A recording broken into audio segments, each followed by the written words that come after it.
الحمدللہ رب العالمین والصلاة والسلام علی سید المرسلین اما بعد فاعوذ باللہ من الشیطان الرجیم بسم اللہ الرحمن الرحیم۔ الحمدللہ تعالی اللہ رب العزت کی توفیق اور اس کے فضل سے جیسا کہ ہماری سلسلہ وار گفتگو دنیا کی مذمت احادیث کی روشنی میں جو اس وقت چل رہی ہے، آج ہم اسی کو آگے بڑھاتے ہوئے چند احادیث بیان کریں گے۔ دنیا کی فکر والا فقیر ہوتا ہے، جیسا کہ حضرت انس بن مالک رضی اللہ تعالی عنہ سے روایت ہے کہ نبی اکرم صلی اللہ تعالی علیہ وآلہ وسلم نے فرمایا کہ جس بندے کی نگاہ کا مرکز دنیا ہو، جس بندے کی نگاہ کا مرکز دنیا ہو، یعنی کہ اس کی نگاہ آخرت کی طرف نہ جائے اور اس کی نگاہ ہر وقت دنیا کمانے اور زیادہ سے زیادہ معلومات حاصل کرنے میں لگ جائے، اور وہ دنیا کو ہی اپنی حقیقی زندگی سمجھ لے کہ بس یہی جو کچھ ہے یہ دنیا ہی ہے، اور اس کی توجہ آخرت کی طرف قطعی نہ ہو، وہ صرف یہ جانتا ہو کہ جو کچھ ہے یہ دنیا ہی ہے، بس اس میں ہم زیادہ سے زیادہ مال حاصل کرنا ہے اور زیادہ سے زیادہ ہمیں جو ہے زمین و جائیداد جمع کرنی ہے تاکہ ہماری زندگی اور ہمارے بیوی بچوں کی جو زندگی ہے ان کی عیش و عشرت سے گزر جائے۔ اور اس دنیا کو وہ حقیقی زندگی جب سمجھ لیتا ہے اور اسی دنیا کے لیے وہ عمل کرتا ہے تو ایسے شخص کی نگاہ کا جو مرکز ہوتا ہے وہ دنیا بن جاتا ہے بجائے آخرت کے۔ وہ سمجھتا ہے کہ جو کچھ ہے دنیا کی زندگی ہے، اور آخرت کی طرف سے اس کا جو ہے جو رجحان ہوتا ہے، جو اس کا خیال ہوتا ہے اور جو اس کی توجہ ہوتی ہے وہ آخرت کی طرف نہ ہو کر بلکہ وہ دنیا کی طرف ہو جاتی ہے۔ تو ایسے شخص کا جو مرکز ہوتا ہے صرف دنیا ہو جاتا ہے، صرف اور صرف دنیا۔ تو اللہ کے رسول فرماتے ہیں کہ جس بندے کی نگاہ کا مرکز دنیا ہو جائے تو اللہ تعالیٰ اس کی ضروریات کو پھیلا دیتا ہے،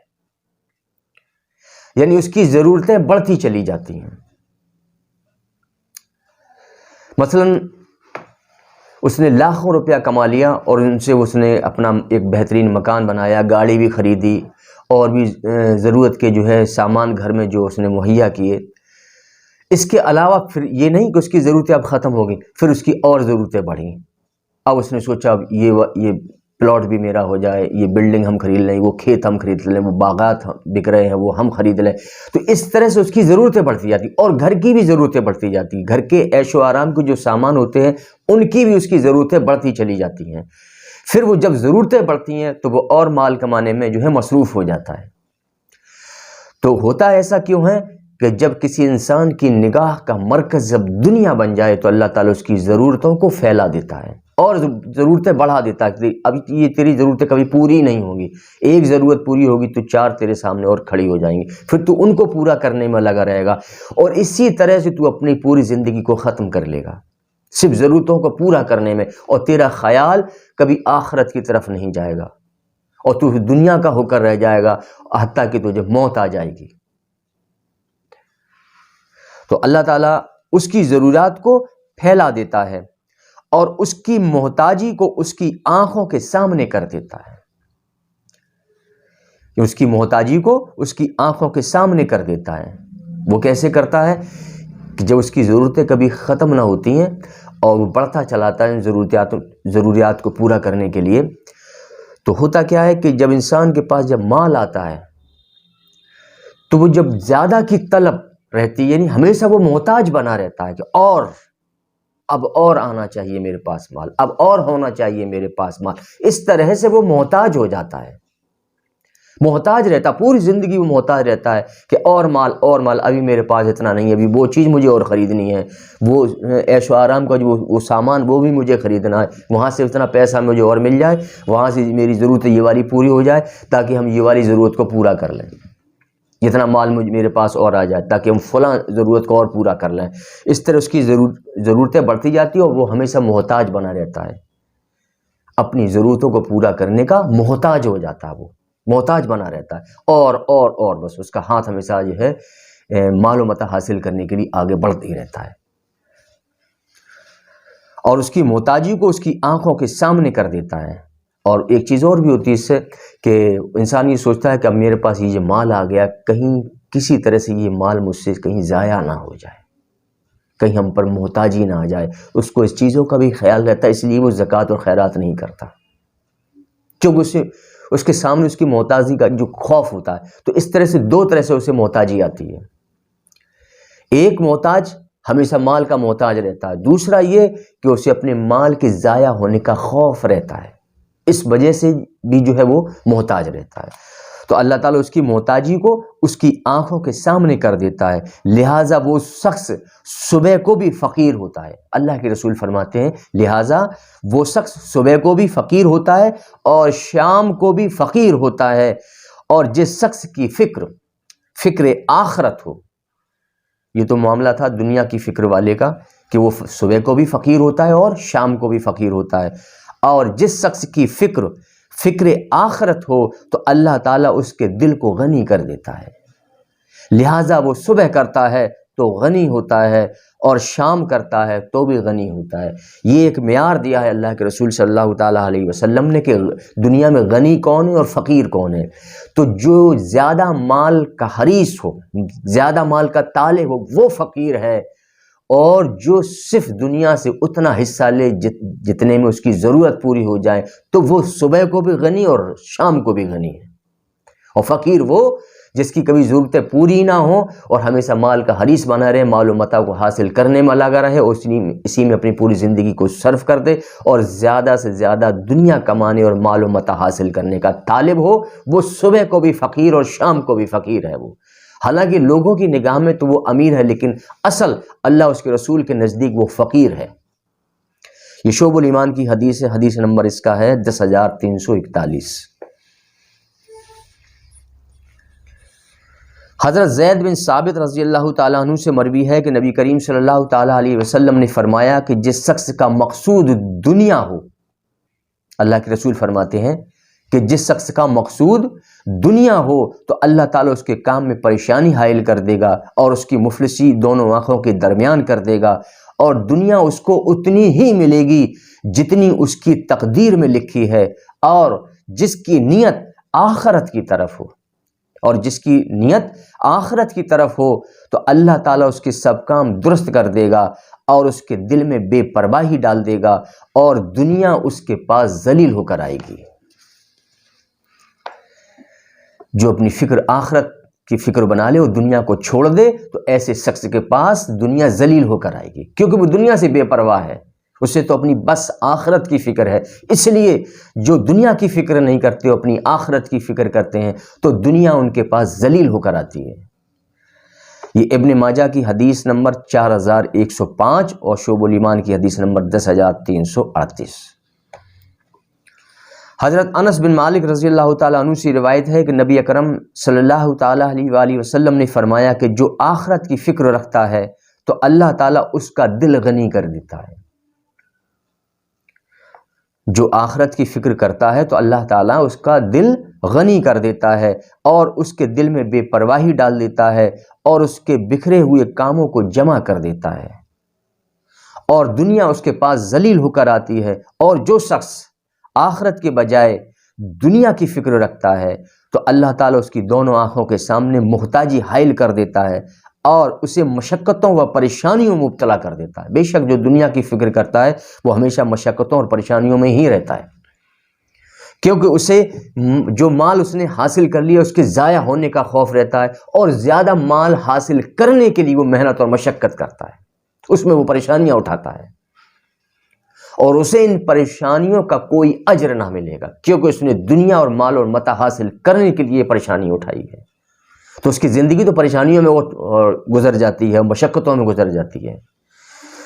تو جو شخص آخرت کی بجائے دنیا کی فکر رکھتا ہے تو تو اللہ تعالیٰ اس کی دونوں آنکھوں کے سامنے محتاجی حائل کر دیتا ہے اور اسے مشقتوں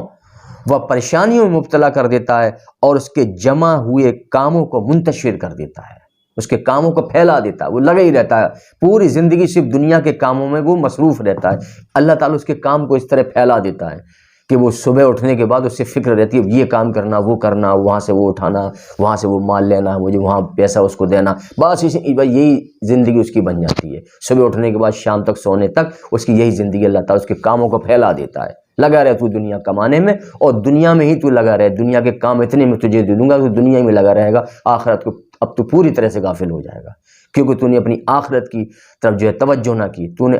آخرت کی طرف تجھے مائل ہونا چاہیے تھا، تجھے آخرت کی تیاری کرنا چاہیے تھا، لیکن تو صرف دنیا کا ہو کر رہ گیا، دنیا تیرے دل میں اتر گئی اور تو دنیا کا بندہ بن گیا۔ جب تو دنیا کا بندہ بن گیا تو میں تیرے لیے اتنی پریشانی کھڑی کر دوں گا کہ اور دنیا کے کاموں میں تجھے اس طرح مصروف کر دوں گا کہ تو صرف پوری زندگی دنیا کے کاموں میں ہی لگا رہے گا، اور آخر تجھے موت تو آنی، پھر تو آئے گا میرے پاس۔ اللہ تعالیٰ فرماتا ہے پھر تو آنا تو میرے پاس ہی، تب میں تیرا سارا حساب لے لوں گا۔ تو اس طرح سے وہ بندہ جو دنیا کا بندہ ہے وہ ہمیشہ دنیا کے کاموں میں لگا رہتا ہے اور ہمیشہ پریشان رہتا ہے، کبھی اسے راحت اور سکون نہیں ملتا ہے، اور وہ فقیر بھی ہوتا ہے کیونکہ وہ لگا ہی رہتا ہے، محتاج رہتا ہے ہر وقت۔ تو اللہ تعالیٰ اسے مشقتوں و پریشانیوں میں مبتلا کر دیتا ہے اور اس کے جمع کیے ہوئے کاموں کو منتشر کر دیتا ہے، پھیلا دیتا ہے، اور اس دنیا کا مال و متاع اسے اتنا ہی ملے گا جتنا اسے مقدر میں ہوتا ہے، پھر بھی اللہ تعالیٰ نے جتنا مقدر میں اس کے لکھ دیا اتنا ہی ملنا، اس سے زیادہ اس کو نہیں ملنا ہے، وہ چاہے کتنے ہاتھ پیر مار لے، ملنا اتنا ہی ہے۔ یہ ترمذی شریف کی حدیث نمبر ہے 2465۔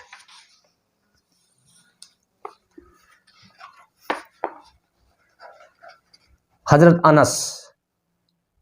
رضی اللہ تعالیٰ عنہ سے روایت ہے کہ حضور نبی کریم صلی اللہ تعالیٰ علیہ وآلہ وسلم نے فرمایا کہ آخرت کی زندگی کے علاوہ کوئی زندگی نہیں۔ ہمیشہ انسان کو یہ چیز ذہن میں رکھنی چاہیے کہ آخرت کے سوا کوئی زندگی ہے ہی نہیں۔ اصل زندگی تو وہی جب انسان جیسے اس کی روح قبض ہوئی اس کی زندگی شروع تب ہوتی ہے، کوئی زندگی تھوڑی ہے، یہ تو امتحان گاہ ہے، ہماری آزمائش ہو رہی ہے، ہمارا امتحان ہو رہا ہے، اور ہمیں جانچا جا رہا ہے، ہمیں پرکھا جا رہا ہے کہ ہم کیسے عمل کرتے ہیں دنیا میں آ کر، بس کو ہمارے عمل کے حساب سے ہمارا بدلہ، ہمارا صلہ ہمیں دیا جائے گا۔ تو بس یہ امتحان گاہ ہے، یہ زندگی نہیں، جس کو بعض لوگوں نے زندگی گمان کر رکھا ہے، یہ زندگی نہیں۔ اصل زندگی انسان کی جیسے ہی وہ اس کی موت آئی زندگی اس کی شروع، کیوں؟ پھر کبھی موت نہیں۔ تو جب کبھی موت ہی نہ ہو زندگی تو اصل وہی ہے، اور وہاں ہمیشہ ہی رہنا ہے، وہ کبھی موت پھر نہیں آنی ہے۔ تو اصل زندگی کون سی ہے؟ وہ آخرت کی زندگی۔ تو جب اصل زندگی آخرت کی ہے تو ہمیں تیاری بھی آخرت کے لیے ہی کرنی چاہیے، اس دنیا کے لیے نہیں جو کہ فانی ہے۔ دنیا بھی فنا ہے اور خود کو بھی فنا ہے، اس میں کوئی باقی نہیں رہے گا، سب کچھ فنا ہونے والا ہے۔ تو جب ہر چیز فنا ہونے والی وہ زندگی کیسے ہو سکتی؟ وہ تو امتحان گاہ ہو سکتی ہے۔ جیسے کہ ہم اسکول یا کالج میں جاتے ہیں، وہ 3 گھنٹے کا جو ہمیں پیپر ملتا ہے ایگزام پیریڈ میں، تو وہ 3 گھنٹے کا پیپر ہوتا ہے، وہ زندگی تھوڑی ہوتی ہے، وہ امتحان گاہ ہوتی ہے۔ پیپر دیا، ہم نے اچھا لکھا تو ہمیں اچھے نمبر سے ہم آگے بڑھ جائیں گے، اگلے مرحلے میں چلے جائیں گے، اسی طرح ہمارا رزلٹ آئے گا، ہم پاس ہوں گے، اچھے نمبر سے ہوں گے، فرسٹ ڈویژن میں ہوں گے، سیکنڈ ڈویژن میں ہوں گے، تو دوبارہ امتحان ہے، 3 گھنٹے کا جو امتحان ہوتا ہے وہ ہماری کیا ہے؟ وہ امتحان گاہ کی جگہ ہے وہ۔ اسی طرح سے یہ پوری دنیا کی زندگی جو ہماری وہ امتحان گاہ ہے، وہ 3 گھنٹے کا پیپر تھا، یہ ہماری 60 70 80 سال کی زندگی کا پیپر ہے، بس یہ ہمارا پیپر چل رہا ہے۔ اچھے عمل کریں گے تو ہمیں اس کا اچھا بدلہ ملے گا، ہمیں اچھے نمبر سے ہم آگے مرحلے میں چلے جائیں گے، اور اگر نہیں تو پھر آخرت میں ہمیں عذاب ہے، قیامت میں ہمیں عذاب ہے، قبر میں ہمیں عذاب ہے، اور ہمیں سزا ملے گی ہمارے گناہوں کی۔ اور اگر اچھے عمل کیے تو اللہ تعالیٰ ہمیں ان چیزوں سے ہمیں محفوظ رکھے گا، اور آخرت میں اجر و ثواب کے ہم مستحق ہو جائیں گے، اور اللہ تعالیٰ ہمیں جنت میں داخل فرمائے گا۔ یہ انعام ہوگا کس چیز کا؟ کہ ہم نے جو اچھا پیپر دیا دنیا میں، اس کا، اچھے عمل کیے، یہ ہمارا پیپر ہے، ایگزام ہے، ہمارا امتحان ہے۔ اس چیز کو ہمیں سمجھنا چاہیے، یہ زندگی ہے ہی نہیں۔ جب تک ہم اپنے ذہنوں سے یہ چیز نہیں نکالیں گے کہ یہ زندگی نہیں، اصل زندگی ہماری موت کے بعد شروع ہوگی، وہ زندگی ہے۔ اور جو ہزاروں لاکھوں سال تو ہماری یہی اسی میں چلے جائیں گے، قبر میں قیامت کے دن 50,000 سال کا وہی دون ہوگا، پھر اللہ بہتر جانے کتنا ہوگا، اور یہ تو ہم ایک اندازہ بتا رہے ہیں، ہزاروں سال تو ہے ہی، کیونکہ جب قیامت کا دن ہی 50,000 سال کا ہے تو قبر کی زندگی بھی کچھ ہزاروں سال کے برابر ہی ہوگی، یا کم و بیش کم زیادہ بھی ہو سکتی ہے، 1000 ہو 500 سال ہو جو بھی ہو، بہرحال لیکن ہزاروں سال ہے، تو ہزاروں سال کی زندگی تو یہی ہو گئی۔ پھر ہمارا جنت یا دوزخ میں داخلہ، وہ تو اس کی کوئی تو حد ہی نہیں، اس کی تو کوئی حد ہی نہیں، کیونکہ وہ دائمی زندگی، وہ کبھی ختم نہ ہوگی، خواہ وہ جنت کی زندگی ہو یا آخرت کی زندگی ہو۔ تو اصل زندگی تو وہ ہے جہاں شروع ہوگی تو کبھی ختم نہ ہوگی۔ یہ زندگی ہے شروع بھی ہوتی ہے اور ختم بھی ہو جاتی ہے، تو یہ زندگی نہیں، یہ ہماری امتحان گاہ ہے، اس میں ہمیں اچھا پیپر دینا، اچھا لکھنا ہے، اچھے عمل کرنا ہے۔ لکھنے سے مراد اچھا عمل،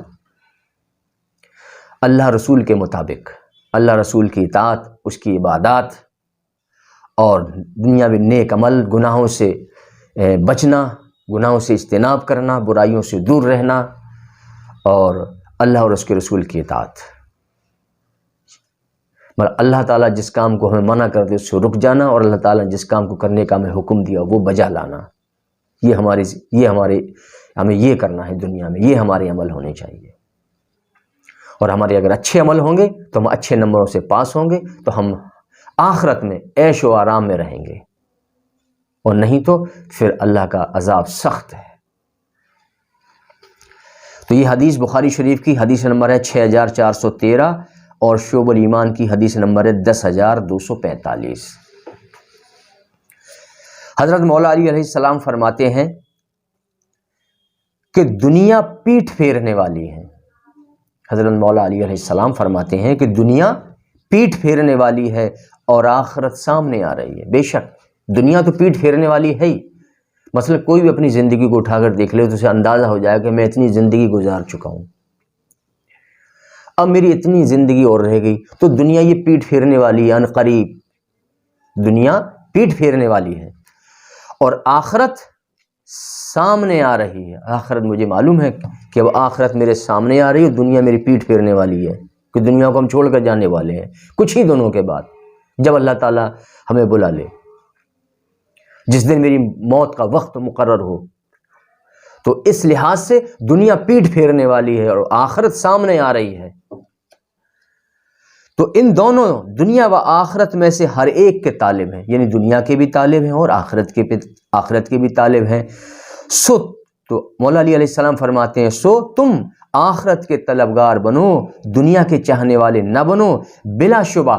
آج عمل کا موقع ہے مگر حساب نہیں، آج عمل کا موقع ہے، جیسا کہ ہم نے ابھی بیان کیا کہ ہم امتحان گاہ میں ہیں، اور اس امتحان میں جو ہمارا کام ہے وہ ہمیشہ نیک عمل کرنا، جس کے لیے اللہ تعالیٰ نے ہمیں پیدا فرمایا، نیک اعمال اور اللہ کی عبادات، اللہ اور اس کے رسول کی اطاعت، جن کے لیے ہمیں پیدا فرمایا۔ تو ہم یہ سارے نیک عمل کریں، کیوں کہ آج عمل کا موقع ہے، یہی موقع ہے ہمارے پاس، پھر یہ موقع نہیں ملنا ہے، آج عمل کا موقع ہے، یہی عمل ہمارے ہیں، اچھے عمل، اللہ کی اطاعت، اللہ کے رسول کی اطاعت، نیک اعمال، برائیوں سے اور گناہوں سے اجتناب، ان سے دور رہنا، ان سے رک جانا، اور اللہ کی عبادت، یہ کام ہمیں آج کرنے، یہ ہمارے اچھے عمل ہے۔ کیوں آج یہ موقع ہمیں ملا، پھر یہ دوبارہ موقع ہم کو نہیں ملے گا کہ ہم دوبارہ چاہیں پھر اللہ کی ہم عبادت اب کریں گے، نہیں، پھر یہ موقع نہیں ملنا، موقع انسان کو ایک ہی بار ملنا ہے اسی زندگی میں، پھر یہ دوبارہ موقع انسان کو کبھی نہیں ملے گا۔ تو مولا علی علیہ السلام فرماتے ہیں کہ آج عمل کا موقع ہے مگر حساب نہیں، اور کل حساب ہوگا مگر عمل کا موقع نہیں ملے گا۔ آج عمل کا موقع ہے مگر حساب نہیں، اور کل جب حساب ہوگا تب عمل کا تمہیں کوئی موقع نہیں ملے گا کہ تم چھوٹا سا بھی کوئی اچھا عمل کر سکو، پھر تمہیں حساب ہے، اچھا کام کرو گے تو جنت ہے، برا کام کرو گے تو دوزخ ہے۔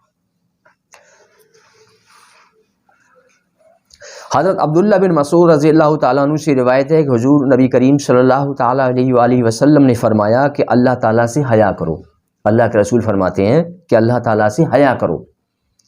جس طرح حیا کرنے کا حق ہے، اللہ کے رسول فرماتے ہیں کہ اللہ تعالیٰ سے حیا کرو جس طرح حیا کرنے کا حق ہے۔ تو ہم نے عرض کی یا رسول اللہ، اللہ کا شکر ہے کہ ہم حیا کرتے ہیں۔ تو پھر آپ نے فرمایا کہ اس سے حیا کرنے کا جو حق ہے وہ یہ ہے، یعنی اللہ تعالیٰ سے حیا کرنے کا جو حق ہے وہ کیا ہے؟ اللہ کے رسول بیان فرماتے ہیں کہ وہ یہ ہے کہ تم سر اور اس کے نچلے حصے کی حفاظت کرو، کہ تم سر اور اس کے نچلے حصے کی حفاظت کرو، یعنی آنکھ، کان، زبان اور دل کی حفاظت کرو، اور پیٹ کی اور اس کے نچلے حصے کی حفاظت کرو، یعنی کم و حلال غذا کھانا اور اپنی شرمگاہ کی حفاظت کرنا، اور اپنی موت و اپنی ہڈیوں کے گل سڑ جانے کو یاد رکھو۔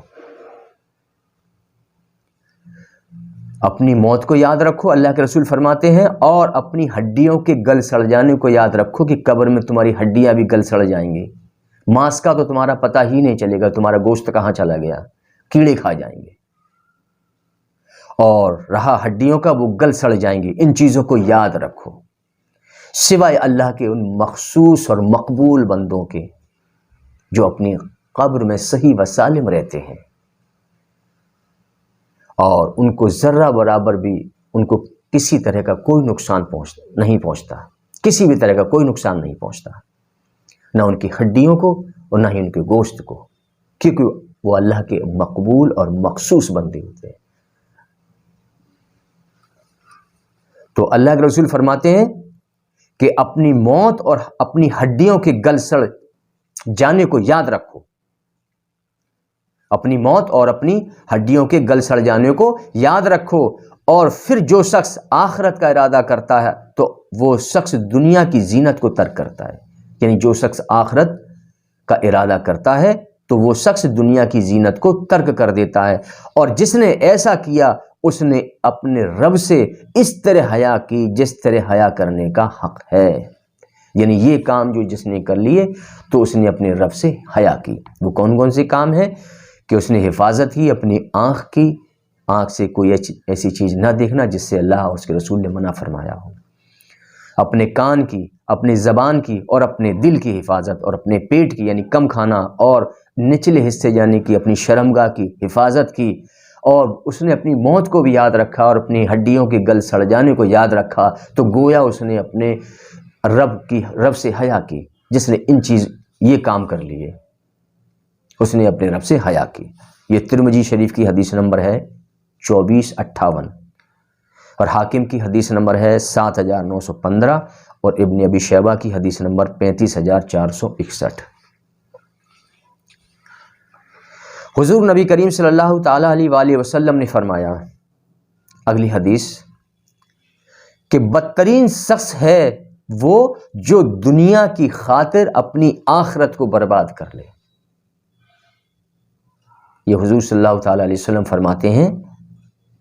کہ لوگوں میں سب سے بدترین شخص وہ ہے جو دنیا کی خاطر اپنی آخرت کو برباد کر لے، وہ سب سے بدترین شخص ہے، خواہ اسے دنیا میں لوگ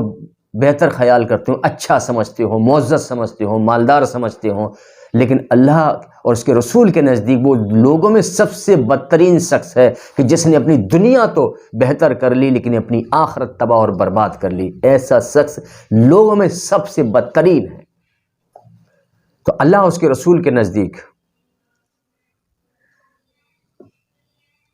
بہترین شخص وہ ہے کہ جس کی دنیا تو خراب ہو جائے لیکن اس کی آخرت بہتر ہو جائے، اور لوگوں کے نزدیک یہ رہتا ہے کہ جس کے پاس زیادہ مال ہو اور زیادہ زمین و جائیداد ہو تو اس کو لوگ اچھا سمجھتے ہیں، اچھا گمان کرتے ہیں، اس کو بہتر خیال کرتے ہیں، اس کو معزز جانتے ہیں، عزت دار جانتے ہیں۔ یہ لوگوں کی نظر ہوتی ہے، کیونکہ لوگوں کی جو نظر ہوتی ہے وہ دنیا بھی نظر ہوتی ہے، لیکن دین کی نظر سے دیکھنے والوں کی نظر دنیا داروں سے مختلف ہوتی ہے، کیونکہ دیندار لوگ ہوتا ہے وہ اللہ اس کے رسول کی نظر سے دیکھتا ہے کہ اللہ اس کے رسول کے نزدیک یہ کام کیسا ہے، یہ مقام کیا حیثیت رکھتا ہے۔ تو اللہ کے رسول فرماتے ہیں کہ سب سے بدترین شخص ہے وہ جو دنیا کی خاطر اپنی آخرت برباد کر لے۔ تو اس سے معلوم یہ ہوا کہ جو لوگ جسے بہتر خیال کرتے ہیں، بہتر وہ نہیں بلکہ اللہ اور اس کے رسول کے نزدیک بہتر وہ ہے، معزز وہ ہے، عزت دار وہ ہے جس نے اپنی آخرت بہتر کر لی ہو، خواہ اس کی دنیا خراب ہو گئی ہو، دنیا میں اسے معلومات نہ حاصل ہوا، دنیا میں اسے پریشانیاں ملی ہوں، مصیبتیں اس پہ آئی ہوں، بے شک، لیکن پھر بھی وہ بہتر ہے کہ اس نے اپنی آخرت کو بہتر بنا لیا اللہ اس کے رسول کے نزدیک۔ یہ ابن ماجہ کی حدیث نمبر ہے 3966۔ حضرت سعد بن ابی وقاص رضی اللہ تعالیٰ عنہ سے روایت ہے کہ حضور صلی اللہ تعالیٰ علیہ وسلم نے فرمایا کہ آخرت کی یاد کر کے رو، اور اگر رونا نہ آئے تو رونے جیسی صورت بناؤ۔